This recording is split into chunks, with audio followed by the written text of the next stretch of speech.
내가 성장하면서 변하기 때문에 내 주변을 둘러싼 인간관계도 당연히 변할 수밖에 없는데 이거를 받아들이기 힘들어하면서 막 서로 오해를 풀려고 그러고 서로 뭐 이해를 하려고 그러고 이러시더라고요. 특히 제3의 관계.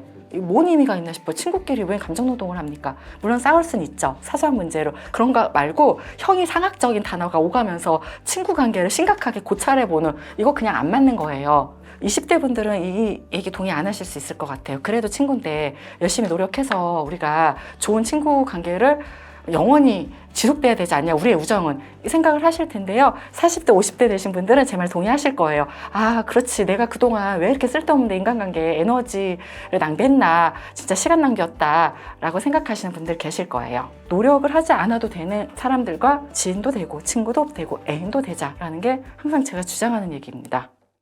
인간관계를 나누면 크게는 두 가지, 공적인 관계, 사적인 관계 로 나눠지는 것 같아요. 또 사적인 관계는 다시 두 가지, 가족과 친구, 애인, 지인 이렇게 나눠지는 것 같아요. 일단은 공적인 관계는 회사 상사, 직장 동료, 후배, 직원들, 그리고 고객, 클라이언트들 이 정도가 될 것 같아요. 이거야말로 좀 어쩔 수 없는 관계죠. 왜냐하면 우리의 생계가 걸려 있잖아요. 죄송합니다. 뭘 죄송한 건 속으로는 없지만 이러면서 회사 생활 해나가지 않습니까? 그래서 무리 없이 일을 처리하려고 여기도 죄송합니다. 어떻게 해드릴까요? 하면서 진상 고객 달래면서 그 일을 해결하려고 노력을 하게 되죠. 좀 타협이 필요한 영역이 이 공적인 인간관계 같아요. 사적인 영역을 좀 볼게요. 사적인 영역에서 가족이 좀 힘들어요. 핏줄은 천륜이다 이런 말이 있는데 어쨌든 평생 끊어지기 어려운 관계고 이 관계에서 힘들게 하는 사람들이 있단 말이에요. 이렇게 잘 안 맞고 나를 힘들게 하고 참 어려운 관계인 것 같아요. 어쩔 수 없는 관계가 또 여기서 핏줄이 하나 있어요. 앞에 공적인 건 생계, 여기서는 핏줄. 근데 이제는 사적인 관계 중 한 부류. 친구, 지인, 애인, 기타 등등의 사람들은 요건 어쩔 수 없는 관계는 아니죠. 저는 항상 하는 말이 있어요. 우리가 직장에서 감정노동 하잖아요. 안 할 수가 없잖아요. 그냥 약간의 페르소나 쓰고 살 때도 있고 하고 산단 말이에요. 가족한테는 페르소나가 벗겨지는데 아빠가 좀 힘든 사람이란 말이에요. 그냥 일단 같이 살고 아빠한테 내가 학비 받아 쓰고 용돈 받아 쓰는 이상은 아빠한테 좀 적당히 맞춰야죠. 집안의 평화와 나를 위해서 적당히 우리가 감정노동을 하고 사는데 어쩔 수 있는 제3의 관계에서는 감정노동하고 살지 말라고요. 지인이랑 친구랑 애인하고 감정노동을 하면서까지 관계를 유지해야 되나 모르겠어요. 인간관계를 얘기할 때 노력을 해야 된다라고 얘기를 하는데요. 노력을 해서 이어지는 인간관계가 무슨 의미가 있을까 싶어요. 사이가 안 좋은 부부들이 부부상담소에 온단 말이에요. 이런 말이 오가죠. 나는 우리 남편 이해를 못하겠다. 우리 남편 나를 이해를 안 해준다. 공감이 나올 때 써, 공감. 우리 남편 나를 공감을 못 해준다. 그래서 내가 외롭다. 그러니까 이해랑 공감, 되게 좋은 말이잖아요. 좋은 말인데 이런 형이상학적인 단어들은 사이 좋은 부부들을 사이에선 안 나와요. 이번 주말에 우리 뭐 할까? 그날 우리 뭐 먹을 거야? 이런 형이 하학적인 대화만 해요. 부부 상담소 안 가는 부부들은 형이 하학적인 대화를 하고 삽니다. 일단 부부들은 부부 상담소를 가든 형이 상학적인 대화를 하든 해서 관계를 좀 풀어서 하긴 해야 되죠. 우리가 자식이 있고 부부라는 게 둘이서 쌓아놓은 우리들만의 성이 있으니까 유지를 해야 돼요. 자, 이게 뭐냐면 감정노동이죠. 그런데 친구 사이에서는 감정노동까지 해가면서 친구 관계를 유지를 하는 게 무슨 의미가 있나 싶어요. 저는 친구가 굉장히 오래된 친구들이에요. 20년 지기, 30년 지기 이런 친구들인데 만나면 좋고 만나자고 할 때 그냥 내가 바빠서 안 돼. 다음에 봐. 그러면 알았어라고 뚝 끊고 이거를 서운하네, 섭섭하네, 저도 그래 본 적 없고, 서로 그냥 만나면 즐겁고, 또 무슨 일 있으면 되게 축하해주고, 이런 사적인 관계에서 감정노동을 하는 사람은 지인으로도 친구로도 킵하지 않거든요. 머리가 깨끗해요. 불교에서 시절 인연이란 말이 있어요. 저 이 말 되게 좋아해요. 20대 때 철모를 때 만난 시절 인연이 있었고, 30대 때 만나는 인연이 있고 40대 때 만나는 인연이 있다는 거죠. 내가 성장하면서 변하기 때문에 내 주변을 둘러싼 인간관계도 당연히 변할 수밖에 없는데 이거를 받아들이기 힘들어하면서 서로 오해를 풀려고 그러고 서로 이해를 하려고 그러고 이러시더라고요. 특히 제3의 관계. 뭔 의미가 있나 싶어요. 친구끼리 왜 감정노동을 합니까? 물론 싸울 수는 있죠. 사소한 문제로. 그런 거 말고 형이 상학적인 단어가 오가면서 친구 관계를 심각하게 고찰해보는, 이거 그냥 안 맞는 거예요. 20대 분들은 이 얘기 동의 안 하실 수 있을 것 같아요. 그래도 친구인데 열심히 노력해서 우리가 좋은 친구 관계를 영원히 지속돼야 되지 않냐, 우리의 우정은, 이 생각을 하실 텐데요. 40대 50대 되신 분들은 제 말 동의하실 거예요. 아, 그렇지, 내가 그동안 왜 이렇게 쓸데없는 인간관계에 에너지를 낭비했나, 진짜 시간 낭비였다 라고 생각하시는 분들 계실 거예요. 네. 그래서 노력을 하지 않아도 되는 사람들과 지인도 되고 친구도 되고 애인도 되자라는 게 항상 제가 주장하는 얘기입니다. 일단은 내 머릿속에 있는 두 가지 질문을 좀 없앨게요. 첫 번째요. 저 인간은 도대체 왜 저럴까 하는 거예요. 엄청 많이 하고 있죠. 저 직장 상사는 왜 저렇게 작은 실수를 쥐잡듯이 잡으면서 아래 부하 직원들 힘들게 할까? 왜 별것도 아닌 일을 트집을 잡으면서 분위기를 흐릴까? 이런 고민들을 많이 하죠. 그 직장 상사는 여기서 끝나요. 근데 가족일 경우에는 고민이 한 단계 더 나가요. 소설 쓰죠. 우리 아빠가, 우리 외할아버지가 먹고 살기 어려워서 우리 아빠를 못 돌봐줘서 우리 아빠가 저런 거다. 뭔가 나름대로 소설을 써서 이해를 하려고 하세요. 아니, 왜 다들 직업이 정신과 의사도 아닌데 제가 해야 되는 일을 하고 계신, 잘 모르겠어요. 이럴 필요는 없어요. 그냥 저 사람이 나의 경계를 침범했고 나한테 무례하게 굴었다 해요. 이게 뭐 부모든 뭐든 어떤 타인이라도 명확하게, 나를 제외한 모든 사람은 타인이죠. 타인이 그렇다는 걸 인지를 하면 되는 거예요. 왜 남이 서사를 분석하고 남을 이해하고 그러고 사는지 모르겠습니다. 네, 그럴 시간에 왜 나란 인간은 저렇게 나를 이용하는 친구한테 호구짓을 하면서 몇 년째 끌려다닐까? 왜 나는 남들이 보면은 12번을 이혼했다고 하는 남편이랑 헤어지지 못하고 계속 같이 사는 것일까? 왜 나는 돈도 있는데 가스라이팅을 하는 부모에게서 독립을 하지 못하고 같이 사는 것일까? 질문의 방향을 바꿉시다. 나 자신에 대한 이해로요. 두 번째 질문이요. 이것도 많이 하고 계세요. 내가 뭘 어떻게 해야지 저 사람이 바뀔까 하는 질문이요. 많이 하죠. 사람은 바뀌기 어려워요. 바뀔 수는 있어요. 하지만 우리는 나도 바꾸기 어렵잖아요. 4살 빼기도 어렵잖아요. 우리는 근데 착각을 해요. 내가 어떤 노력을 하면 타인이 바뀔 수 있을 거라고요. 이것저것 시도해보는데 결국 실패하게 되죠. 나의 무능을 또 한 번 확인받게 되는 거죠. 머리 복잡해지죠. 제가 말씀드렸잖아요. 무능하면 복잡해진다고. 질문의 방향 바꿀게요. 저 인간과의 거리 조절은 어느 정도 해야 되나? 내가 이 시점에서 어떤 선택을 해야 되나? 나에 대한 구체적 행동 방향으로 질문을 좀 틀어야 된다는 거죠. 힘들죠, 가족이요. 저 거리 조절 쉽지 않죠. 근데 이거는 좀 갑을 관계가 형성이 돼 있어요. 아빠가 갑이고 내가 을이죠. 내가 어떤 행동을 할 경우 그 행동이 아빠 마음에 들지 않으면 나는 그냥 싸가지 없는 자식 되는 거예요. 아빠는 이제 좀 나가서 살겠다. 그리고 이제는 매주 오라고 하시는데 회사 일이 바빠서 좀 매주는 좀 어려울 것 같다. 근데 한번 가슴에 손을 얹고 생각을 해보는 거죠. 상황과 맥락 보는 객관적 눈이요. 내가 정말 싸가지 없는 자식이에요? 2달에 한 번씩 오겠다는 게 뭐 굉장히 싸가지 없는 행동인가요? 아니잖아요. 근데 아빠 기준으로 싸가지 없는 자식이 되는 거죠. 주변 사람한테 물어봐도 야, 누가 요새 일주일에 한 번씩 가족 모임 있는 집이 어디냐? 라고 대부분 대답을 해요. 그쵸? 네, 그러면은 내 행동이 뭐 틀리지 않은 거예요. 아빠한테 말해야죠. 아빠는 바빠서, 회사 일이 정말 바빠서 쉴 시간도 없기 때문에 매주 오는 가족 모임 저녁 식사에 참가하기 좀 어렵고 뭐 한 달이나 혹은 2달에 한 번씩 오겠습니다라고 일방적 통보를 하는 거죠. 타인의 평가에 나의 정체성을 맞출 필요는 없어요. 부모가 싸가지 없는 자식이라고 하지만 나는 싸가지 없는 자식이 아니에요. 회사에서도 정말 성실하고 남 배려해주고 뭐 일 잘하는 직원으로 평가받는데 뭐 집에 와서 할 말 좀 하면은 싸가지 없는 자식이 되는 거죠. 가족과 상처 없이 끊어내는 방법이 있냐, 이런 질문 해볼 텐데요. 상처 있어요. 누구한테든. 상처 없이 끊어내는 거 없어요. 그리고 이런 경우만 자식 입장에서일 것 같아요. 부모가 힘든 부모고 자식일 경우 말이 안 통하는, 정말 성격이 문제가 있는 경우에는요, 그냥 안 보고 살아야죠. 그냥 쉽게 말씀드릴게요. 그러니까 더 글로리의 문동은 엄마 같은, 어디 대화가 통합니까? 문동은이 얘기하잖아요. 이제 엄마 인생 살고 내 인생에 간섭하지 말고 각자 살자고. 엄마가 악다구니 쓰면서 나는 평생 너 쫓아다닐 거라고 뭐 얘기하잖아요. 말이 안 통하면 자기 얘기만 하잖아요.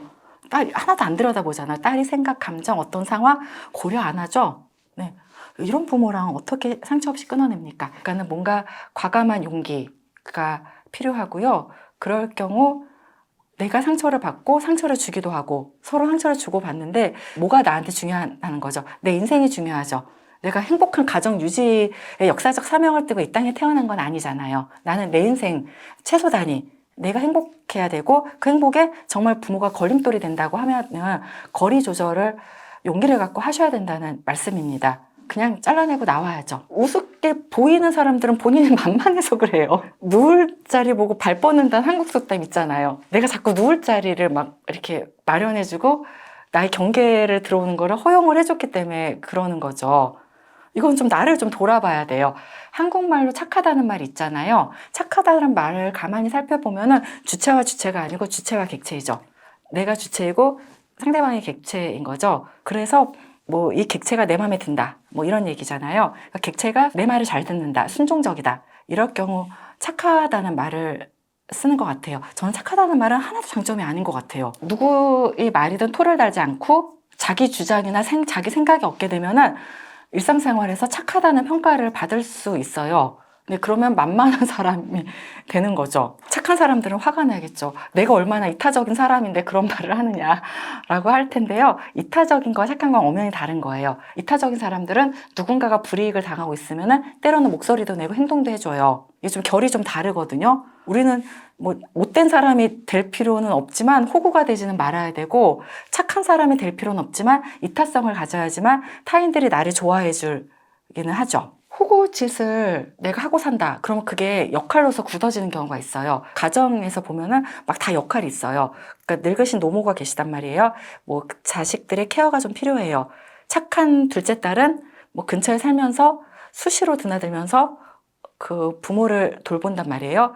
근데 자기만 알던 이기적인 첫째 딸은 핑계가 있긴 해요. 뭐 바빠서 어쩌고 하면서 부모를 안 돌본단 말이에요. 집에서도 무슨 일이 있으면 둘째 딸한테 전화해요. 둘째 딸한테 부탁하고. 그러니까 둘째 딸의 역할이 정해져 있고 첫째 딸의 역할이 정해져 있는 거죠. 조직이나 사회에서도 그래요. 방관자들은 계속 방관을 하고 또 뭔가 조직에서 나서서 일을 열심히 하는 사람들은 또 계속 그렇게 살고 그래서 뭔가에 나의 역할이 주어지게 되면은 주어진 역할이 그대로 쭉 가는 경우가 많게 되는 거죠. 한국 속담에 지 팔자 지가 꼰다는 말이 있습니다. 이거 맞는 말이에요.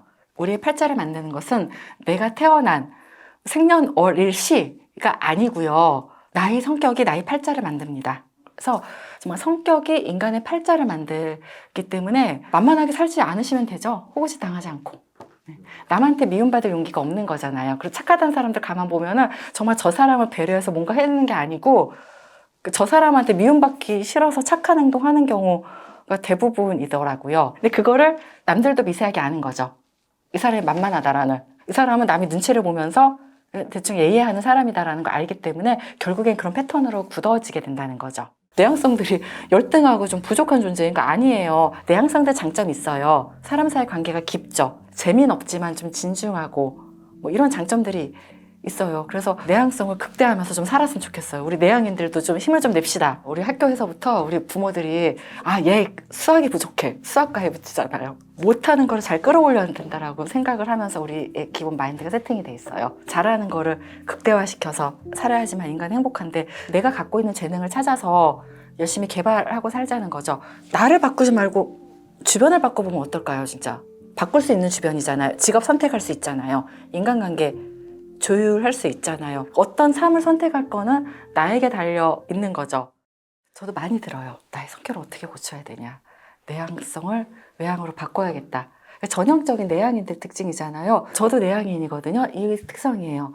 그러니까는 지금 많이 텐션을 올려서 사회생활을 하긴 하는데 태어나기는 정말 내향으로 태어났고 사람 사귀는 거 오래 걸리고 사람들 앞에 먼저 다가가지 못하고 그러니까 나이가 들면서 좀 소셜해지긴 했지만 아직 근본적인 거는 외향이거든요. 근데 내향인들은요 노력해도 이거 잘 안 돼요. 내향인들은 오감에 예민해요. 그러니까 뭐 시각, 촉각, 청각, 후각 뭐 이런 거 다 예민하거든요. 근데 다른 거는 피할 수 있어요. 안 보면 되고 안 만지면 되는데 청각은 필터가 없이 들어와요. 그래서 저도 소리에 되게 예민한 사람이에요. 그래서 우스갯소리로 나를 고문하고 싶으면 방에 가둬놓고 TV 틀어주면 돼요. 그래서 저는 TV 없이 계속 살다가 작년에 집 마련하면서 장식용으로 하나 사긴 했거든요. 근데 TV 소리도 힘들어하는 내향인들 특징인데요. 내향인들이 뭐가 제일 힘드냐면 인간 자극이 힘들어요. 그러니까 오감도 힘든데 인간 자극이 힘든 거죠. 그러니까 내향인들이 전화도 힘들고 어지간한 문자나 이메일로 해결하는 사람들이잖아요. 제가 유튜버를 한다고 환자분들이 외향으로 착각을 하시는데 책을 좀 쓰려고 하니까 이게 책이 팔려야 계약이 되는데 너무 인지도가 없다 보니 힘들더라고요. 그래서 목적과 의도를 갖고 하기 때문에 굉장히 제가 활달하고 막 이런 사람으로 착각을 해요. 아니에요. 굉장히 내향성이 강한 사람이에요. 제가 많이 들어요. 이런 진짜 정말 저 많이 들어요. 왜 고치려고 하세요? 사회생활한테 불리하대요. 사람들한테 인기가 없대요. 제가 그 다음 답변을 해요. 그냥 생긴 대로 사세요. 라고. 자, 보세요. 질문이 포커스가 잘못돼야 되는 게 내형적인 사람들이 고쳐야 될 건 내 삶의 태도가 아니에요. 내 삶을 세팅을 나에 맞게 세팅하는 거예요. 그러니까 뭐냐면 특히 내향성을 극대화될 수 있는 환경과 상황을 적극적으로 만들어야 된다는 거죠. 이거 되게 다른 컨셉이거든요. 근데 저는 그렇게 살아요. 그리고 행복해요. 뭐냐면 가장 중요한 건 이제 내향성들은 직업이에요.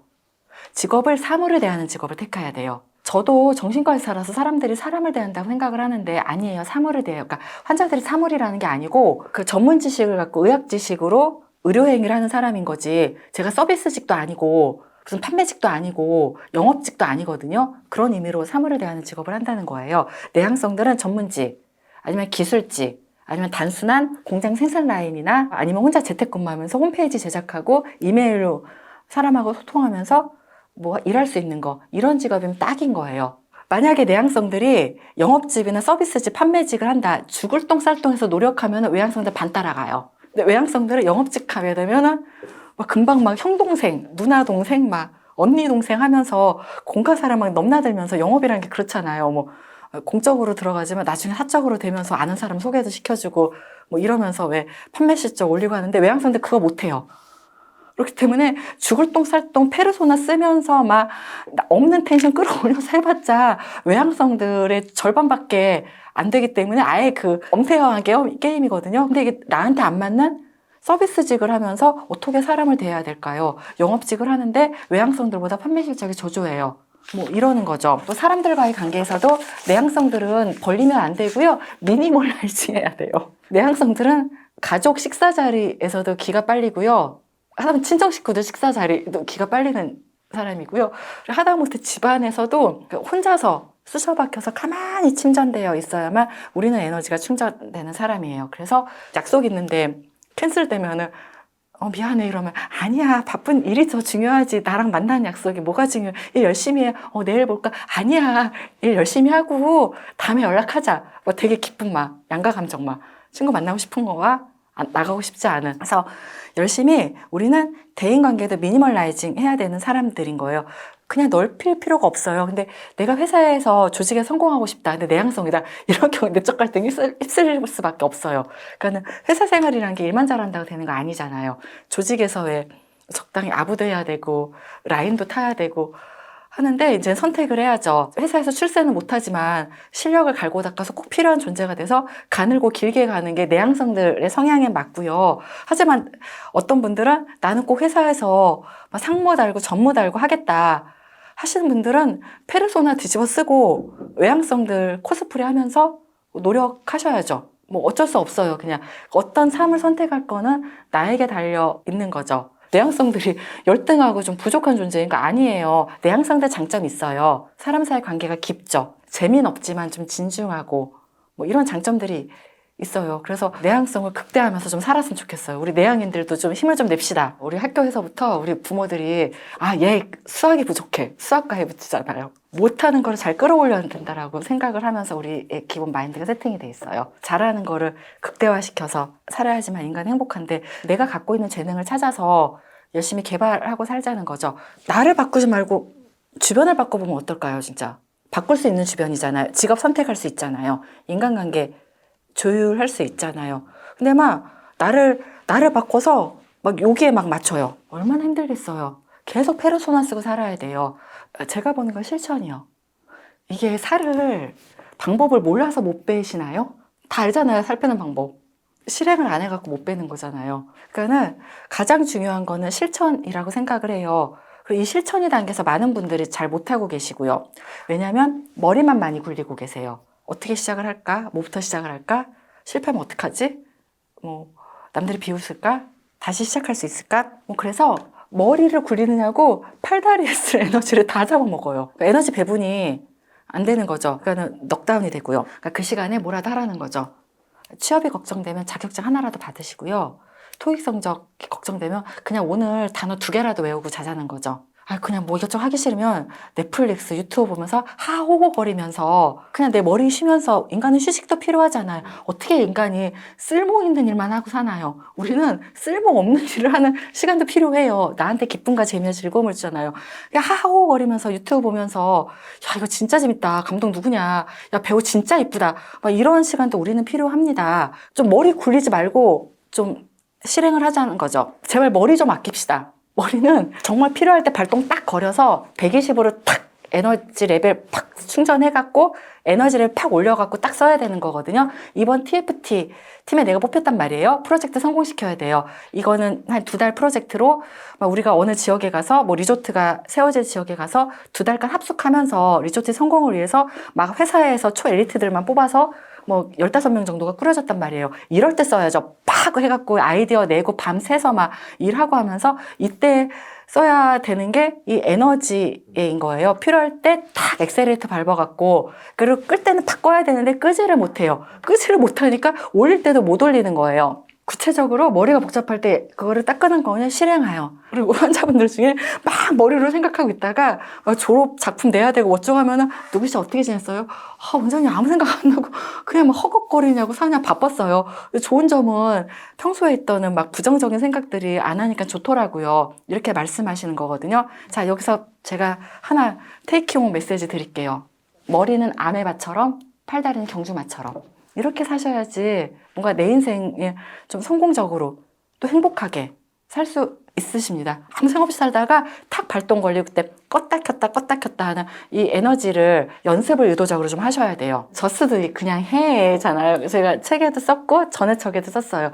저스트 잇이죠. 제가 어쩔 수 없는 건 죽음밖에 없더라고요. 근데 뭔가를 선택할 때 어쩔 수 없을 때는 손해를 감수하면 돼요. 어쩔 수 없는 건 없는데 사람들한테 미움받아도 뭐 어쩔 수 없는 건 없는데 다 어쩔 수 없다라는 말을 하면서 사람들 인생을 살아가요. 그래서 저거 되게 좋아요. 저스도 그냥 해 그냥. 저도 불안도가 민감도가 딱 되게 높은 사람인데 뭔가 딱 결심한 일이 있으면은 딱 해버려요. 어떤 상황에서 이건 아니지 싶으면 직선적으로 막 얘기해서 적도 많아요. 근데 저는 제가 한 말이 옳다고 생각하고 같은 상황이 되면 전 역시 또 그 소리 할 거예요. 그냥 해보세요. 그냥 해보면은 뭔가 인생이 좀 풀립니다. 자꾸 생각하는 거 끄세요. 꺼. 그리고 현재 집중해보세요. 내가 마시고 있는 커피, 내가 보는 영화, 나랑 대화를 하고 있는 저 사람의 마음속, 저 사람의 생각, 이것도 의도적인 거더라고요. 이거 안 되는 사람 되게 많아요. 그러니까 히어 앤 나우에 집중하는 거. 이거 현대 심리학에서 명상이 그렇죠. 명상이 되게 어렵잖아요. 쉬워요. 그냥 컨셉을 보면은 그냥 뭔가 집중할 걸 줘요. 호흡을 주거나 호흡에 집중해 보세요 하면 인도자가 계속 뭔가를 따라가게 하죠. 다른 생각하면 다시 들어오게 하고요. 명상이 되게 있어 보이고 막 진짜 대단해 보이고 막. 근데 이거 사실 그거를 보면 쉬운 거예요. 우리가 마음에 힘든 스트레스가 몸으로 나타나거든요. 근데 명상은 몸부터 들어오는 거예요. 몸에서 마음을 건드리는 좀 약간 벡터의 방향이 다른 거고 또 히어 앤 나우를 강조하는 결국에는 그냥 히어 앤 나우를 보는 컨셉인 거죠. 그래서 이것도 연습이요. 특히 사람하고 대화할 때 딴 생각하시는 분들 이거 되게 나쁜 버릇이에요. 딱 집중을 해주셔야죠. 상대방한테. 제가 스터디언 출연이 결정되고 나서 이제 영상도 찾아보고 스터디언을 막 본 거예요. 채널 정보에 자기 개발의 진심인 공부인들이 모이는 곳 이라고 써 있더라고요. 너무 좋더라고요. 왜냐면 자기 개발, 공부 이거는 긍정의 세상이거든요. 그러니까 부정의 세상은 이런 거죠. 가스라이팅에서 벗어나는 법. 바람 피는 인간들은 왜 저럴까? 그러니까 뭔가 안 좋은 내용이잖아요. 그래서 저도 제 구독자님들이 좀 이런 부정의 세상을 좀 벗어나서 긍정의 세상에서 고민하는 문제들을 좀 더 관심 있게 지켜보는 구독자님이 되시기를 좀 바라고 있거든요. 그래서 너무 좋더라고요. 우리가 삶이 나아지고 행복해지기 위해서는 부정의 세상에 세매는 것이 아니고 긍정의 세상에서 살아야 되거든요. 좀 가끔 얘기하는 분들 계세요. 부정의 세상 극복해야지 긍정으로 가는 거 아니야? 아니에요. 그냥 현재에서 그냥 긍정을 택하시게 되면 부정의 세상은 저절로 없어져요. 왜냐하면 상대적으로요. 내가 부정이 내 삶에서 이만큼 차 있다 하시면 이걸 없애서 긍정을 안 되고요. 부정을 없애자. 뇌는 부정의 명령을 뭐 하지 말자 이거를 이해하지 못해요. 그러니까 뭘 하자는 거를 이해를 합니다. 뭐 검은 코끼리 생각하지 마세요라고 할 때 계속 생각이 나거든요. 뭐 이런 것처럼 긍정의 세상에서 우리는 열심히 살아야 되고, 긍정의 세상이 늘어나게 되면 부정은 저절로 쪼그라들어져요. 우리는 긍정의 세상에 살기 위해서 자기개발, 공부, 성장 이런 키워드에 관심을 가지셔야 돼요. 스터디언 구독자님 모두가 심신이 건강한 삶, 인간적으로 성장하는 삶, 인생에서 성공하는 삶을 응원합니다. 그러니까 별다르게 하는 게 없는데 무기력하다, 머리는 돌아간다. 이거는 뭐냐면 스마트폰 화면이 계속 켜져 있는 거예요. 스마트폰 화면이 일정한 시간이 되면 까맣게 변하잖아요.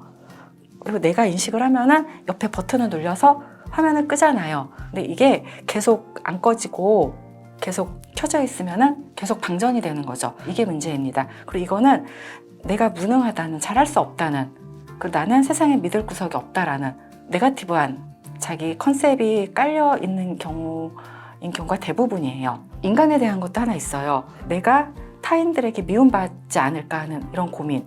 그러니까 불안이 오는 것을 왜 가만히 바라보고 흘려보내라 라고 많이 말씀하신 분들 계신데요. 근데 그게 그때뿐이고 불안은 계속 올라와요. 예상치 못한 일이 계속 생길 수밖에 없고요. 그때마다 우리는 불안에 휩싸이게 됩니다. 그래서 이 불안과 걱정은 나의 유능성을 키우셔야 돼요. 너무 무기력하다, 꼼짝도 못하겠다, 머리로 아무 생각하기 싫다, 이건 괜찮습니다. 이거는 오버로딩, 그러니까 일을 너무 과하게 해서 번아웃이 된 상황이니까 물리적으로 쉬면은 회복이 됩니다. 나의 에너지가 100인데 110이나 120으로 계속 달려온 거죠. 그러면은 에너지 레벨을 좀 밑으로 내려야죠. 그러니까 90이나 80 정도로 내리면서 일을 조절을 해야 되죠. 그렇게 되면은 바로 나의 에너지 레벨이 정상대로 돌아오거든요. 이게 말이 쉬운데 좀 쉽지 않은 게, 많은 분들이 자기 에너지 레벨을 잘 모르고 그냥 마구마구 일하고 계시더라고요. 또 회사를 다니시다 보니까 그 회사에서 요구하는 작업량이 뭐 개개인의 에너지 레벨을 고려해서 뭐 주지는 않잖아요. 네, 그러다 보니까 현대인들의 번아웃은 어쩔 수 없는 현상 같긴 해요. 하지만 하여튼 뭐 몸도 무기력하고 머리로 아무 생각하기 싫다, 이거는 그래도 뭐 큰 문제는 없는 그냥 물리적 번아웃이다 라고 말씀을 드리고 싶어요. 근데 문제는 몸은 꼼짝도 하기 싫대요. 무기력하대요. 그런데 머리론 끊임없이 돌아가요. 불안하고 걱정이요. 그러니까 무기력과 불안, 걱정이 원래 다른 동네잖아요. 근데 이걸 동시에 갖고 있는 분들이 생각보다 많으시다는 거죠. 이런 경우는 참 문제가 되는 거죠. 영어 공부 아직 안 했잖아요. 그렇죠? 그런데 계속 뭐 노트를 뭐 살까, 펜을 뭐 살까, 어떤 책을 고를까, 뭐 이거 하게 되면 정말 나의 영어 실력이 일취월장 될까, 뭐 이런 고민을 하신단 말이에요. 근데 막상 뭐 안 하고 계속 걱정만 하고 계셔요. 나는 지금부터 하게 되면 저 친구를 과연 따라갈 수 있을까? 뭐 계속 이런 걱정만 하고 있는 거잖아요. 과연 이 방법이 맞을까? 자, 근본적으로 이건 도대체 왜 그럴까요? 내가 이거를 제대로 해낼 수 없다는 자기 무능의 컨셉이 드러나서 그래요. 잘하고 싶은데 잘할 수 있을까? 내면은 난 잘할 수 없을 것 같다. 우리가 불안한 이유가 뭔가 뭐 경제적인 불안이든 뭐 회사에서 불안이든 내가 믿고 의지할 구석이 없으면 사람은 불안해져요. 그렇기 때문에 계속 그 불안을 만들어내는 거죠. 사실은 이 생각을 빨리 꺼야 되거든요. 그러니까 별다르게 하는 게 없는데 무기력하다, 머리는 돌아간다. 이거는 뭐냐면 스마트폰 화면이 계속 켜져 있는 거예요. 스마트폰 화면이 일정한 시간이 되면 까맣게 변하잖아요. 그리고 내가 인식을 하면은 옆에 버튼을 눌려서 화면을 끄잖아요. 근데 이게 계속 안 꺼지고 계속 켜져 있으면은 계속 방전이 되는 거죠. 이게 문제입니다. 그리고 이거는 내가 무능하다는, 잘할 수 없다는, 그리고 나는 세상에 믿을 구석이 없다라는 네거티브한 자기 컨셉이 깔려 있는 경우인 경우가 대부분이에요. 그 불안을 보세요. 미래에 뭐 내가 취직은 할 수 있을까? 요새 날고기는 대학 나온 친구들도 취직 어렵대.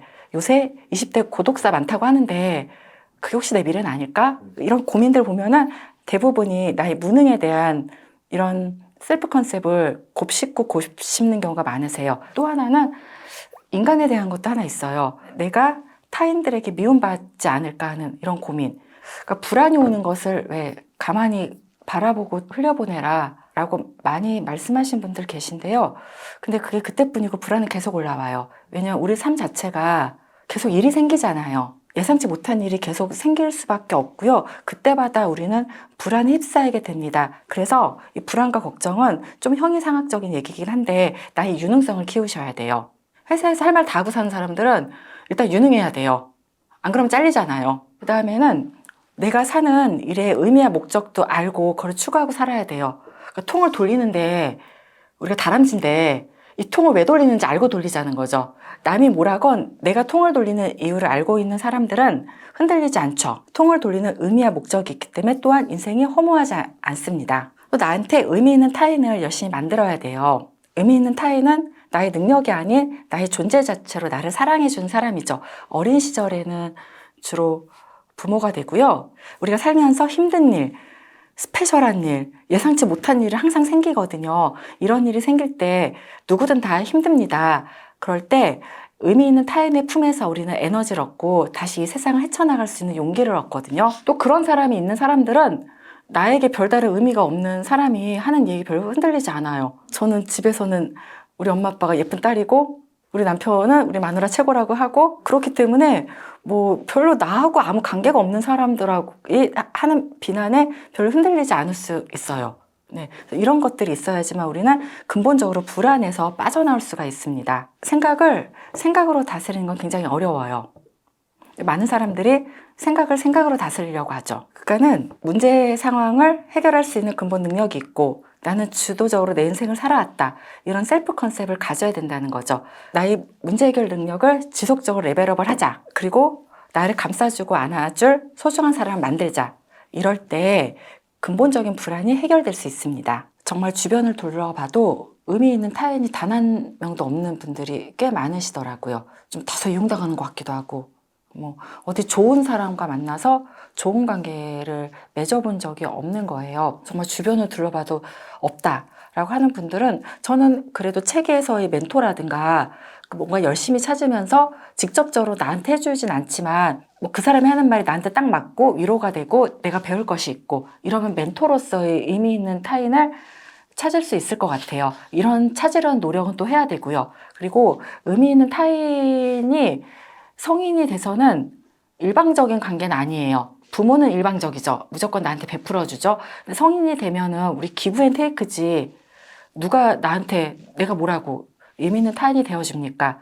그러니까는 내가 좋은 사람을 알아보고 그 사람한테 의미 있는 타인이 되어주면은 그 사람이 나한테 의미 있는 타인이 되어주는 거죠. 하나 주의하셔야 될 게 좋은 사람을 못 만나봤기 때문에 좋은 사람을 보는 안목이 떨어지는 경우가 있어요. 그래서 누가 조금 따뜻한 관심을 보이면은 막 그 관심을 준 사람이 막 하나님급으로 막 이제 올라가는 거죠. 사실 그 별다른 거 아니거든요. 그리고 우리가 뭐 아플 때 뭐 죽 사주고 약 사주는 거 이게 뭐 내 집이 가까우면 저는 뭐 직장 동료도 해줄 수 있고 뭐 굳이 나랑 안 친하더라도 전화 한 통해서 부탁하면은 그거 굳이 안 해주지 않거든요.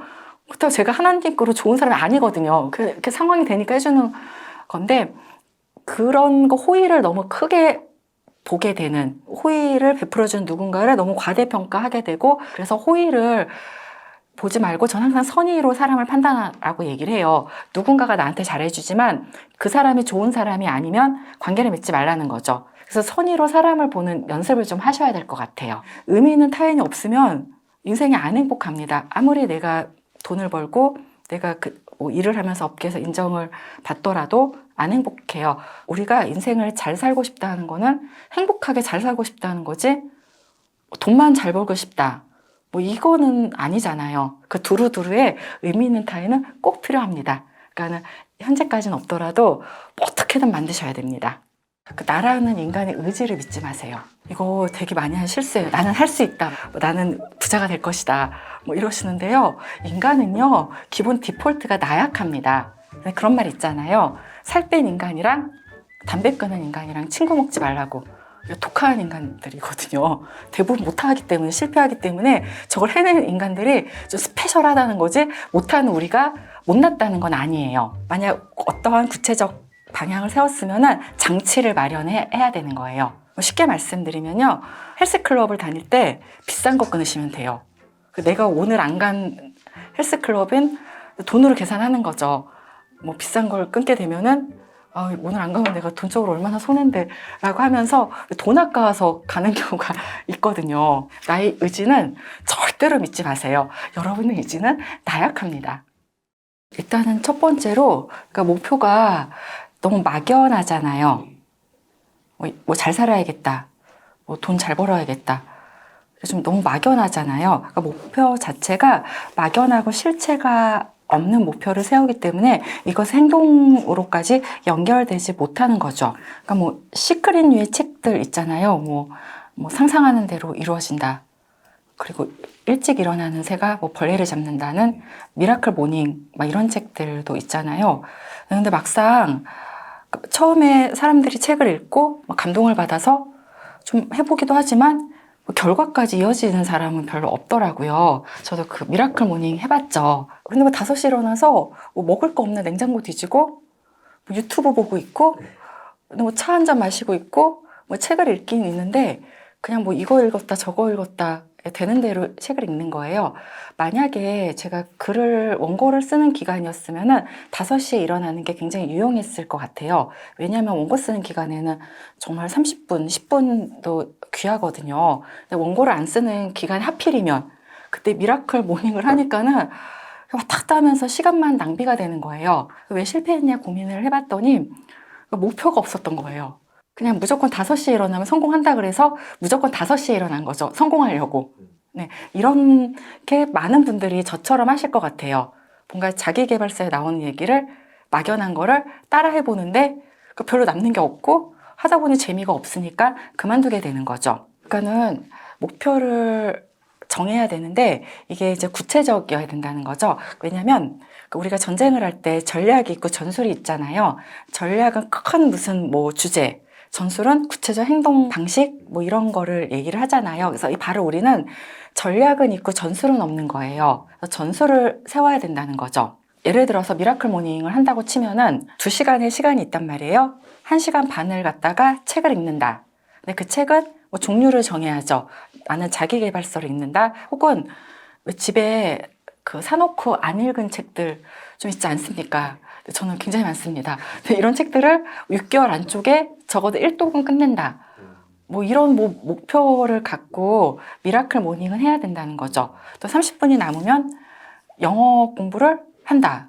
또 이렇게 막연하게 하면 안 되고요. 30분 동안에 영어 단어 내가 모르는 10개를 외운다. 이렇게 구체적인 방향성을 정해줘야지만 행동으로 이어지게 됩니다. 또 하나가 나라는 인간의 의지를 믿지 마세요. 이거 되게 많이 하는 실수예요. 나는 할 수 있다. 나는 부자가 될 것이다. 뭐 이러시는데요. 인간은요, 기본 디폴트가 나약합니다. 그런 말 있잖아요. 살 뺀 인간이랑 담배 끊은 인간이랑 친구 먹지 말라고. 독한 인간들이거든요. 대부분 못하기 때문에, 실패하기 때문에 저걸 해내는 인간들이 좀 스페셜하다는 거지, 못하는 우리가 못났다는 건 아니에요. 그래서 만약 어떠한 구체적 방향을 세웠으면 장치를 마련해야 되는 거예요. 쉽게 말씀드리면요. 헬스클럽을 다닐 때 비싼 거 끊으시면 돼요. 내가 오늘 안 간 헬스클럽은 돈으로 계산하는 거죠. 뭐 비싼 걸 끊게 되면은 오늘 안 가면 내가 돈적으로 얼마나 손해인데 라고 하면서 돈 아까워서 가는 경우가 있거든요. 영어학원도 마찬가지죠. 영어학원을 다닌다고 영어가 느는 건 아니고요. 어학이라는 것은 내가 투자한 시간 대비로 어학이 늘잖아요. 영어학원을 다니는 것은 내가 현재 영어 공부를 하고 있는 학생이구나 라는 것을 스스로한테 매일매일 리마인드 시키는 거고, 또 영어학원에서 과제를 내준단 말이에요. 그것도 꾸역꾸역 따라가는 거고, 또 그러다 보면 가끔 뭐 미드도 한 편 보게 되고, 어느 순간 1년을 하게 되면은 나의 영어 실력이 저절로 좀 올라가 있게 되는 거죠. 그러니까는 어떠한 시스템을 나한테 집어넣어야 되는 거예요. 그래서 그 시스템에 따라서 내가 저절로 따라갈 수 있게. 그러니까 이런 거죠. 이렇게 딱 있으면 뭔가 탁탁 미는 거. 그러니까 이거를 만들어야지만 인간은 구체적인 행동을 할 수 있습니다. 나의 의지는 절대로 믿지 마세요. 여러분의 의지는 나약합니다. 그러니까 나한테 맞는 옷을 입어야 된다는 거죠. 나한테 맞지 않는 옷을 입고 사는 사람들 되게 많으세요. 한국 사회는 특히 평균이 되게 중요한 거예요. 그 평균에 못 미치는 삶을 살게 되면은 내가 막 뒤떨어지는 것 같고, 그 딱 정해진 틀에 맞춰 살려고 많은 사람들이 노력을 해요. 나이가 30대 초중반에는 결혼을 해야지 뭐 노처녀, 노총각 딱지를 안 붙인다. 그렇기 때문에 정말 누군가를 사랑해서 이 사람과 평생을 하고 싶어 하는 결혼이 아니고, 뭐 결혼정보회사에 등록을 해서 적당한 사람 만나서 뭐 결혼을 하기도 하고, 또 결혼을 할 때 뭐 경제적으로 뭐뭐 정도는 갖춰야 된다. 도대체 누가 정했는지 모르는데 그런 거 되게 많아요. 규격화된 틀에 맞춰 살라라고 요구를 해서 어떤 사람들은 태어나서 죽을 때까지 남의 옷을 입고 사는 분들이 많으시더라고요. 좋아하는 게 뭐예요? 아, 잘 모르겠다. 지금 하는 일이 좀 적성에 맞으세요? 잘 모르겠다. 병원에 왜 오셨냐고. 아, 잘 모르겠는데. 그러면 제가 말씀드리죠. 제가 무당도 아니고 잘 모르겠다고 하시면 저도 잘 모르겠습니다. 라고 말씀을 드릴 때가 있어요. 그러니까 의외로 나에 대해서 잘 모르시는 분들이 너무 많으신 거예요. 그러니까 아까 말씀하신 뭔가 목표를 세워서 실행을 하려고 하면은 나한테 맞는 옷을 입고 있어야 되는데 이 나한테 맞는 옷을 결정하기가 참 어렵다는 거죠. 사람은 나한테 맞는 옷을 입어야지만 나의 유능성이 증명이 되고 뭔가 할 때 잘하니까 그리고 성취감도 있죠. 네, 그러니까 재미도 있거든요. 나의 성장이 좀 보여지니까는 재미도 있고 그러다 보니 뿌듯해지고 또 다른 또 도전도 하게 되고 뭐 이러는 거죠. 근데 나한테 안 맞는 옷을 입을 경우에는 뭐 재미가 없잖아요. 많은 분들이 대학을 목표로 입시에 매진을 하고 대학 때는 취업을 목표로 대기업을 목표로 매진을 해서 나에 대한 고민, 나에 대한 성찰, 나의 적성이 무엇인가, 내가 어떤 일을 하고 살아 행복하나 이런 고민 안 해보셨을 것 같아요. 근데 그거 모르고선 평생 사는 분들 계세요. 연세 드신 분, 그러니까 40, 50, 60 되신 분들이 인생이 허무하다라고 중견기업 오너세요. 그러니까 남들이 보면 부러워하는 분이시죠. 돈도 있고 그 사모님하고 사이도 좋으시고 애들도 뭐 그냥 잘 살아요. 근데 뭔가 인생이 허무가 돼요. 근데 이렇게 얘기하면 주변이 너 참 배부른 소리 한다 라고 말씀을 하시는데 본인은 열심히 살았는데 이게 뭔가 싶기도 하고 앞으로 또 어떻게 살아야 되나 싶기도 하고 이런 고민을 하시는 거예요. 열심히 막 통 돌리는 다람쥐 있잖아요.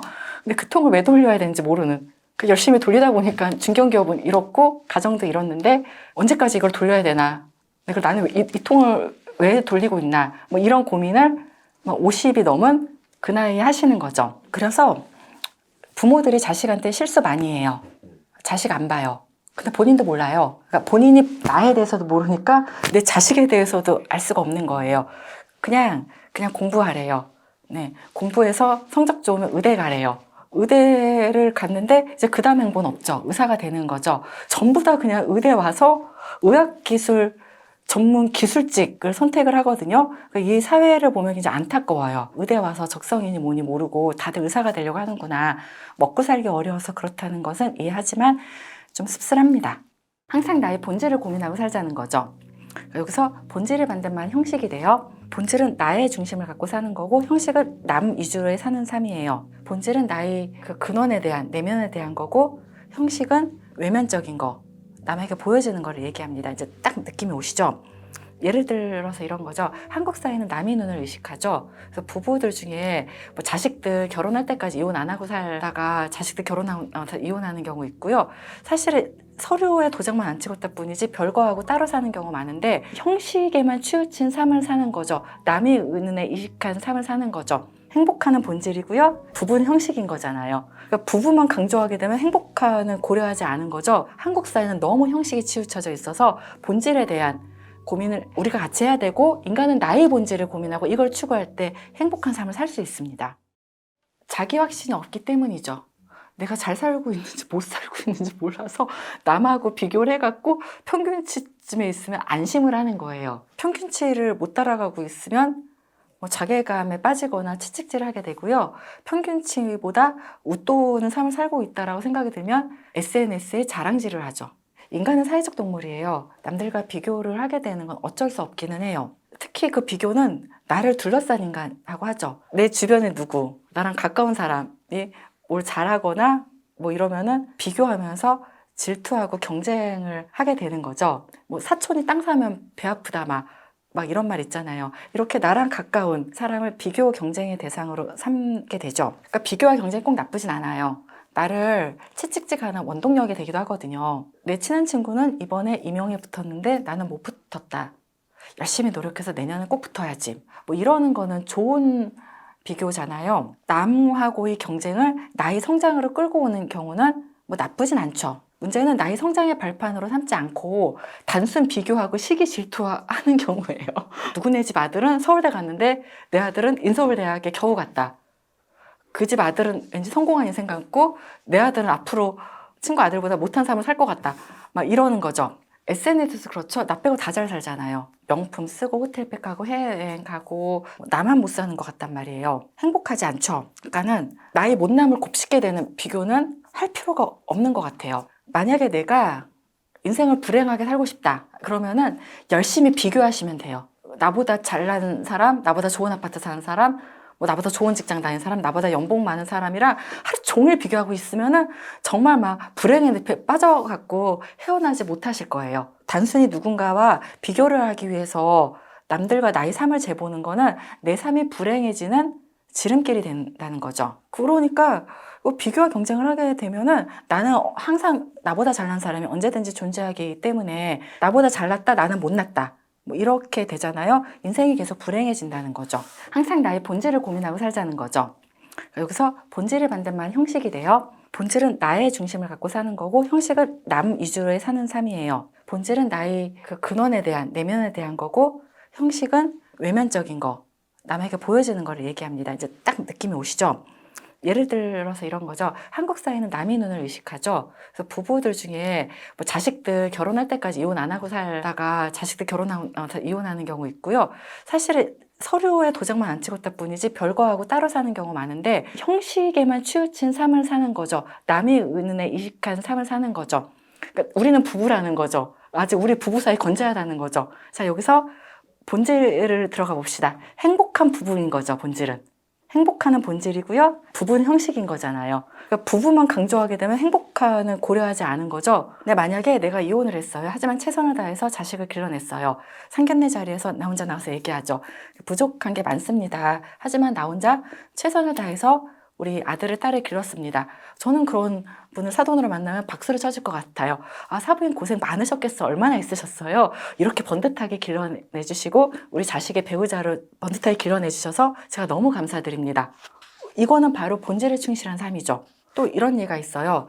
스카이에 다니는 똑똑한 아들인 거예요. 그 부모들이 사회경제적 레벨이 되게 높아요. 뭐 모순과를 가고 그 고위공직이 되기를 원하는. 근데 그 아들은 웹소설 작가로서 능력이 있고 실제로 막 조아라는 문피아에 써서 막 열광적 반응도 받고 전업 작가의 길을 가고 싶어 하는데 웹소설이 뭔지도 모르시고 애들 장난하는데 어디서 내 아들 직업이 웹소설 작가라 그러면 창피해서 살 수가 없다. 막 이러시는 거예요. 뭐 좀 힘들죠. 힘든 상황인 거죠. 근데 이게 부모가 꽉 막힌 거예요. 그래서 아들 인생을 막 이제 다 컨트롤하는 부분 거죠. 스카이 나오고 외모고시나 행시 뭐 봐야 되고 뭐 결혼 몇 살쯤 해서 뭐 결혼 배우자에 대한 상도 뭐 어느 대학 이상의 어느 사회적 경제적 레벨 되는 막 이렇게 살기를 원하는 아들을 안 보는 거예요. 아들 저러다 튕겨져 나가요. 자기가 생각한 형식에 맞춘 삶을 살라고 자식한테 강요하는데 그 자식은 부모랑 아마 갈등이 되지 않을까 싶어요. 그러니까 인간은 나의 본질에 대해서 집중을 해야지 행복한 것 같아요. 그러니까 이 삶이 전 실제적인 삶이라고 생각을 해요. 이제 이 사회는 본질에 대한 고민을 해야 될 시기인 것 같아요. 한국 사회는 너무 형식이 치우쳐져 있어서 본질에 대한 고민을 우리가 같이 해야 되고 인간은 나의 본질을 고민하고 이걸 추구할 때 행복한 삶을 살 수 있습니다. 뭔가 어떤 선택을 할 때 가치와 편리가 부딪히는 경우가 있어요. 예를 들어 이런 거죠. 요새 부부가 이혼을 하는데 서로 애를 안 맡으려고 하는 거예요. 부부 둘 다 편리에 의한 선택을 한 거죠. 각자 개인의 가치에 의한 선택은 이런 거죠. 부부가 머리를 맞대고 애를 누가 양육하는 게 좀 더 애 입장에서 나을 것이냐라고 생각을 열심히 해본 다음에 엄마가 맡든 아빠가 맡든 어느 한쪽이 맡게 되죠. 맞지 않은 다른 쪽은 내가 버는 수입 내에서 뭐 자식을 생각해서 양육비를 조금 여유 있게 주게 되면은 애 키우는 사람이 좀 더 편안하게 그리고 애들 생활도 좀 더 윤택하게 삶이 유지가 될 수 있잖아요. 이런 게 바로 가치에 의한 선택인 거죠. 만약에 애가 다 커서 부모 양쪽 다 혹은 한쪽 부모가 나를 대상으로 가치가 아닌 편리에 의한 선택을 했다는 것을 알게 되면 부모에게 자식으로서의 사랑과 존경과 애착과 이런 게 별로 안 생기겠죠. 편리에 의한 선택을 중요한 순간 하는 순간 부모로서의 그 지위를 잊어버리게 된다는 거죠. 굉장히 소중한 거 잊어버리는 거예요. 편리에 의한 선택을 할 때는 당장 이기는 것 같아요. 이혼하면서 애도 안 맡았고, 더구나 내가 나의 편리에 의한, 나의 쾌락을 위해서 바람도 폈는데 새로운 새 출발도 할 수 있고, 양육비도 조금 줬기 때문에 충분히 새 가정에서 새 살림을 시작할 만한 여유도 있거든요. 하지만 부모라는 전 자식에 대한 의미와 가치를 스스로 포기를 한 거고, 전 정말 묻고 싶어요. 죽을 때 떳떳하시냐고, 자식 얼굴 볼 때 떳떳하시냐고, 부모로서 최선을 다해서 살았노라고. 마지막 평가는 인간은 죽을 때 내리죠. 저도 그 부모의 죽음을 겪어봤지만 그 굉장히 애달파하고, 그리고 여러 평가를 들어요. 그 오신 분들한테. 그 아버지 좋은 분이셨어, 어머니 진짜 좋은 분이셨어, 항상 듣는 게 부모에 대한, 인격에 대한 막 좋은 말, 되게 뿌듯하죠. 그리고 사실은 부모가 자식을 위한 항상 가치를 선택을 하면, 그 자식을 목적으로 두면은 자식들의 자존감이 높아요. 자식에 대해서 가치를 항상 선택해준 그 부모 밑에 자란 자식은 어린 시절에 행복해요. 그 부모를 봐도 뿌듯해요. 그리고 부모가 자식의 케어가 필요할 때, 뭐 병원 치료라든가 뭐 보호자 역할을 할 때 막 저 형제들 서로 막 뛰어요. 막 이리 뛰고 저리 뛰고 막 그 서로 전화해서 연락하고, 이거를 뭐 책임과 의무로 하는 게 아니고 정말 사랑과 정성으로 하게 되고, 마지막을 그렇게 자식들의 애정을 받고 가셨죠. 아빠 성적표예요, 그거는. 아빠가 그 자식들한테 성적표를 받으신 거예요. 부모로서 잘 살았다고. 사람에 따라 다르더라고요. 누군가는 주로 가치를 선택을 해요. 성숙한 사람, 도덕적인 사람, 책임감 있는 사람은요. 누군가는 편리를 선택해요. 살면서 어떤 사안에 대해서는 가치에 무게감을 주어 선택할 때가 있고, 어떨 때는 편리에 의해서 선택을 해야 될 때가 있어요. 이게 한쪽으로 모든 거를 다 가치에 의해서 선택하는 건 아니에요. 예를 들어서 외교가 그렇잖아요. 외교가 명분이 다는 아니고 실리도 챙겨야 되잖아요. 우크라이나 전쟁을 보면 명분은 챙겼지만 실리가 없었죠.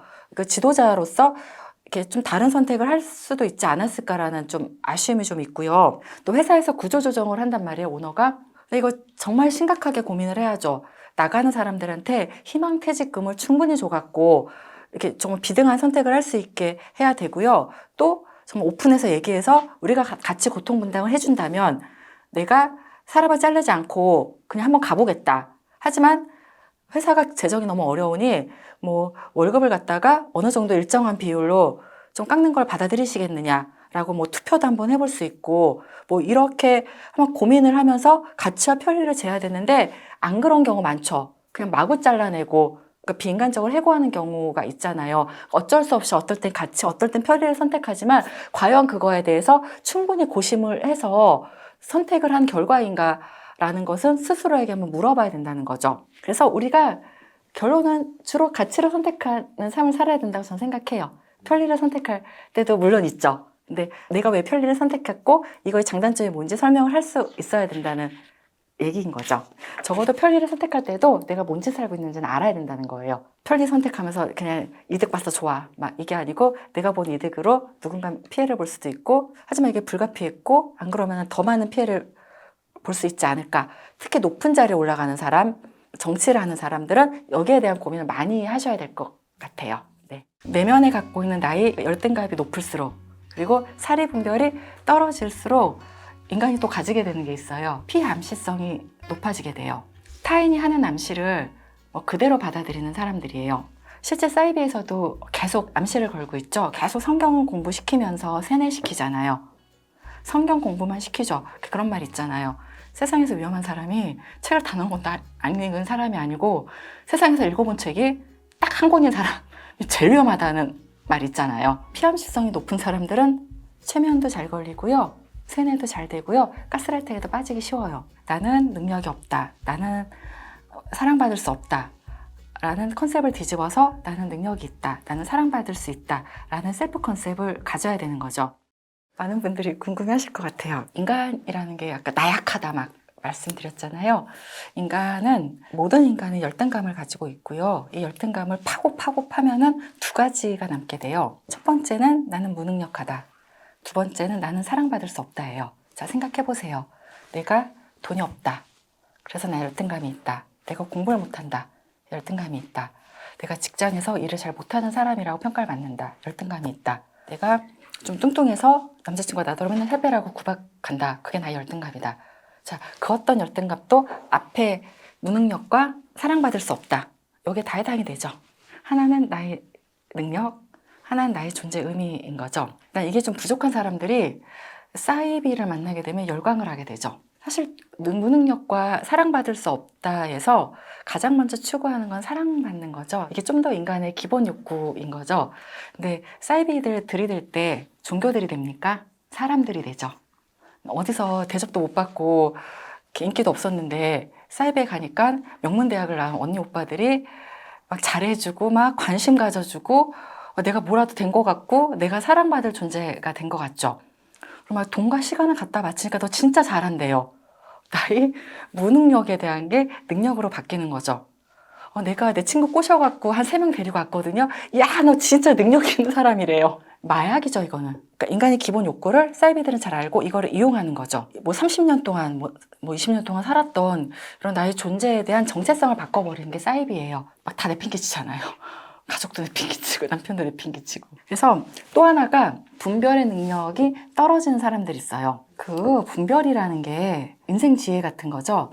뭐 현명하다 뭐 이런 걸로 표현이 될 것 같아요. 자, 나이가 든다고 저절로 절대로 잘하지 않습니다. 그런 말 있잖아요. 30대 철 안 들면 60대에도 철이 안 든다고. 책도 열심히 보고 나도 성찰하고 내 주변도 들여다보고 학습과 경험을 통해서 우리 분별이 잘하거든요. 학습이 들어가야 되는데 사실은 많이 공부를 안 하죠. 그렇기 때문에 이 분별의 능력이 나이가 든다라고 있지 않고요. 떨어지게 되는 사람들이 많아요. 좋은 대학의 전문직들은 단지 해당 분야의 전문 지식을 잘 배운다는 거지 그 분별의 능력이 있다는 건 아니에요. 사리 분별이 떨어지는 사람들의 특징이 있어요. 확증 평양을 심하게 해요. 쉽게 말씀드리면 본인이 원하는 것, 듣고 싶은 것만 선택적으로 받아들이는 경향이 커요. 1999년 12월 31일 12시에 지구가 망한다는 사이비 있었거든요. 그래서 막 그날 저녁부터 모여서 막 기도를 하는 거예요. 우리 지구가 망하는 그때 우리는 뭐 휴거가 일어나서 우리는 하늘로 이제 선택받아 올라간다. 그 뻔한 그 사이비의 그 논리 있잖아요. 그랬는데 12월 30일 자정이 돼도 안 망한 거예요. 교주가 바로 그 순간 말을 바꾸죠. 우리 기도가 지구를 살렸다. 그러니까 와! 막 이러면서요. 인지 부조화요. 뭔가 이렇게 해결이 안 될 때 나의 생각을 바꿔갖고 그러니까 확증 평양과 인지 부조화의 콜라보레이션을 하기가 좋은 게 이 사리 분별 떨어지는 사람들이에요. 그리고 내면에 갖고 있는 나의 열등감이 높을수록 그리고 사리 분별이 떨어질수록 인간이 또 가지게 되는 게 있어요. 피암시성이 높아지게 돼요. 이게 뭐냐면 타인이 하는 암시를 그대로 받아들이는 사람들이에요. 실제 사이비에서도 계속 그 암시를 걸고 있죠. 그러니까 서제스천이라고 해요. 계속 성경 공부시키면서 세뇌시키잖아요. 성경 공부만 시키죠. 그런 말 있잖아요. 세상에서 위험한 사람이 책을 단 한 권도 안 읽은 사람이 아니고 세상에서 읽어본 책이 딱 한 권인 사람이 제일 위험하다는 말 있잖아요. 네, 사이비에서는 계속 그걸 시키고 있죠. 다른 거 다 끊게 하고요. 사이비 말고 우리의 일상생활에서 이런 말 하는 사람도 있잖아요. 내가 삼재라서 일이 잘 안 풀린다. 내년까지는 삼재라고 우리 엄마가 그랬다. 그리고 내 이름 때문에 내 팔자가 꼬이기 때문에 개명을 해야 된다. 개명을 했다. 이런 분들 있죠. 이런 말 하는 사람들도 피암시성이 어느 정도 있는 사람들이에요. 그러니까 뭔가 초자연적인 무언가가 나의 삶을 좌지우지한다는 거죠. 그러니까 이성적인 뭔가를 쉽게 받아들이고 남이 하는 말을 별다른 의심 없이 내 컨셉으로 갖고 오는 사람들이요. 피암시성이 높은 사람들은 최면도 잘 걸리고요. 세뇌도 잘 되고요. 가스라이팅에도 빠지기 쉬워요. 제가 책에서 썼습니다. 가스라이팅의 중심은 종교가 그동안 계속 해왔다고. 가스라이팅 일삼는 사람들이 누구냐라고 하면은 다른 사람을 수단으로 보는 거죠. 그냥 이용하는 거래요. 제 외래환자분 중에 모 사이비에 있다가 탈출하신 분 계세요. 그분 20대 때 열심히 활동을 해갖고 30대 중반쯤 되니까 높은 자리에 올라간 거예요. 그 사이비에 뭔가를 결정할 수 있는 위치까지 간 거죠. 근데 그 모임 자리에서요, 돈 얘기밖에 안 하더래요. 자기는 그냥 종교심으로 그 15년의 세월을 바치면서 사이비를 위해 일을 했는데 막상 자기가 지도자 같은 거 높은 자리 가니까는 신도가 얼마 늘었고 헌금이 얼마 더 거쳤다. 그리고 어디에 부지를 사서 몇만 평을 이쪽으로 성전으로 꾸며야 된다. 이런 얘기들 밖에 안 하더래요. 네, 그래서 소위 젊은 친구들 말고 현타가 온 거죠. 그래서 고민을 하고 자기 삶을 돌아보다가 이건 사이비고 내가 15년을 낭비했구나 싶어서 탈출을 하셨고요. 지금은 이제는 그 안티 사이비 쪽에서 시민단체에서 일하면서 그 사람들을 설득을 하고 구출을 하고 그 피해를 알리는 일을 하고 계시는 거죠.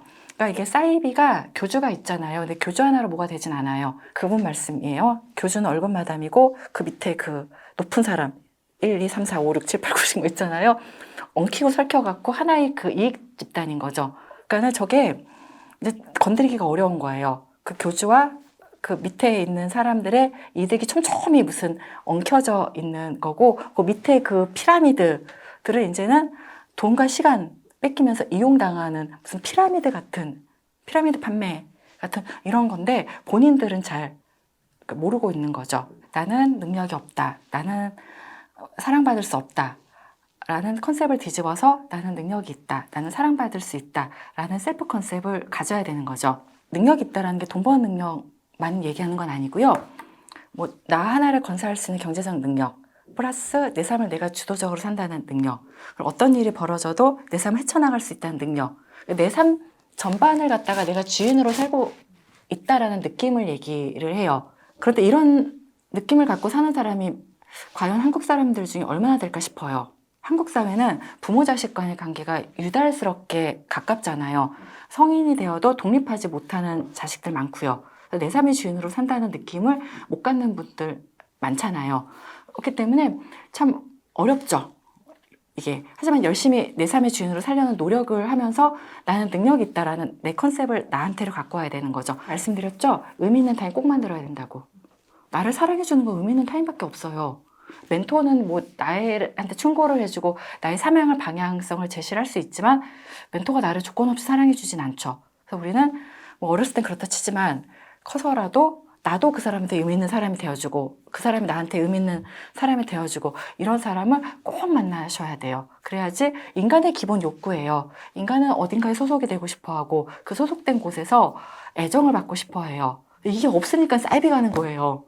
이게 제대로 된 이게 없기 때문에 사이비 가서 처음에 사이비들이 이 애정 욕구 공략하잖아요. 처음에 사람을 들이대요. 나의 그 부족한 부분을 공략을 한다는 거죠. 그 부모 역할 되게 크죠. 능력 있는 사람으로 키우고 또 사랑받을 수 있는 사람은 좋은 부모를 만나면 저절로 해결이 되는 거예요. 그냥 뭐 70점 받으면 아유 잘했네, 그렇죠? 엄마 나 다이어트 할 거야. 아 그냥 이쁜데 그냥 살아. 너 이렇게 밥 조금 먹으면 큰일 나. 더 얼른 먹어. 이게 부모 아닙니까? 그래서 부모 역할이 상당히 중요해요. 이 컨셉을 갖기 위해서는. 그러니까 뭐 피해자한테 이렇게 말하면 안 된다라고 얘기를 하는데 전 그렇게 생각하지 않아요. 내가 내 삶에 대한 책임은 내가 지는 거고 왜 사이비에 빠졌고 그러니까 성인이 된 후에 사리분별이 떨어져서 뭐 사기를 당한 것도 내 책임이에요. 제가 좋아하는 책이고 항상 그 가슴에 품고 사는 말이에요. 아들러의 미움받을 용기. 책을 못 보셨더라도 이 키워드는 갖고 사셨으면 좋겠어요. 사실 여기서 한 단계 전 더 나아가긴 해요. 욕을 얻어먹을 용기까지. 그렇죠. 미움을 넘어서 타인에게 미움받을 용기가 있고 욕을 얻어먹을 용기가 있는 사람들은 삶이 되게 자유로워요.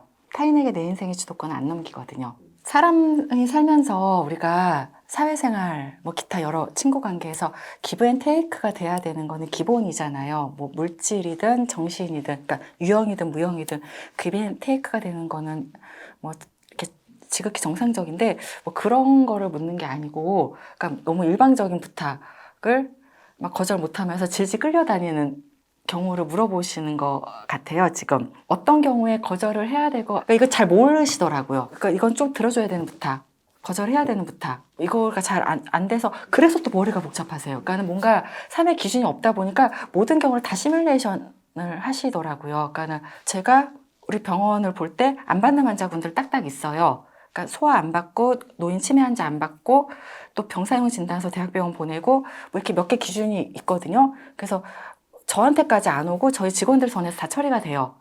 그러니까 그렇기 때문에 저는 머리가 복잡하지 않고 제가 안 보는 환자분들은 미리 말씀을 드려요. 알고 오셔라. 의뢰서는 받으실 수 있다. 그러니까 우리가 어떤 기준이 있으면 부탁에 대해서도 금방 이렇게 쳐낼 수가 있는 거예요. 뭐 이거는 내 능력 밖이다. 거절해야죠. 이거는 꼭 내가 안 해도 된다.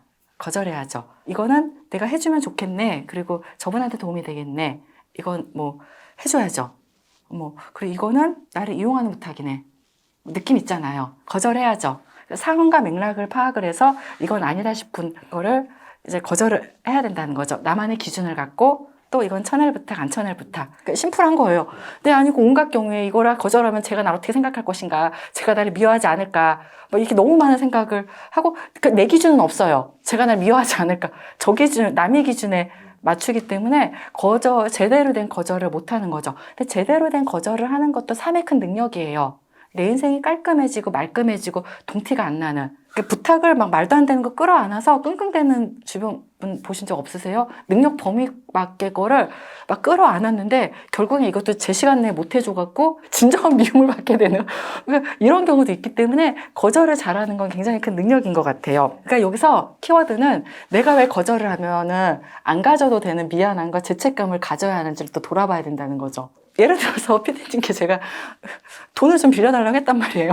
근데 피디님 돈이 없어요, 진짜. 그리고 제가 빌려달라는 이유가 주식에 이번에 좋은 게 있어서 500만 빌려달라고 하면은 빌려주실 거예요? 안 빌려주실 거예요? 있어도 안 빌려주지 않겠어요? 제가 막 미워하는 거예요. 야, 나랑 관계가 있는데 어떻게 500을 안 빌려줘 하면 제가 좀 이상한 사람 아닌가요? 그렇죠? 거절할 때 어려우신가요? 이런 부탁? 해야죠, 그냥. 딱 거절해야죠. 그냥 한 번은 고민을 해봐야죠. 이 부탁이 정말 도움이 되나? 이게 부탁을 나한테 하는 게 맞았나? 나보다 더 이 부탁에 적합한 사람은 없었나? 뭐 여러 가지 그 상황과 맥락에 대한 고민을 해봐서 근데 들어줄 수 있는 건 또 들어줘야죠. 뭐 돈이 됐건 뭐 노력이 됐건 뭐 지인이나 친구 부탁도 들어주면서 뭔가 캥기는 부탁, 억울한 부탁, 그리고 나중에 뒤끝이 남는 부탁은 들어주지 않아요. 쉬워요, 그렇죠? 그리고 사리분별을 어떻게 키워야 되느냐? 되게 쉬워요. 근데 안 해요. 그러니까 책도 열심히 읽고요. 이런 그 스터디함 같은 채널 영상도 열심히 보시면 되는 거예요. 그러니까 내가 공부를 해야 되는 거죠. 내가 사리분별의 전문가가 되려고 하면 공부하면 돼요. 의사들은 의료의 전문가잖아요. 공부를 얼마나 하는데요? 도합 11년. 공부를 하는 사람들이 의사들이잖아요. 그래서 해당 질환에 대한 전문가가 되는 거잖아요. 사리분별은 공부 열심히 하셔야 돼요. 인간은 그래서 평생 살면서 공부를 하고 살아야 된다고 저는 생각을 해요.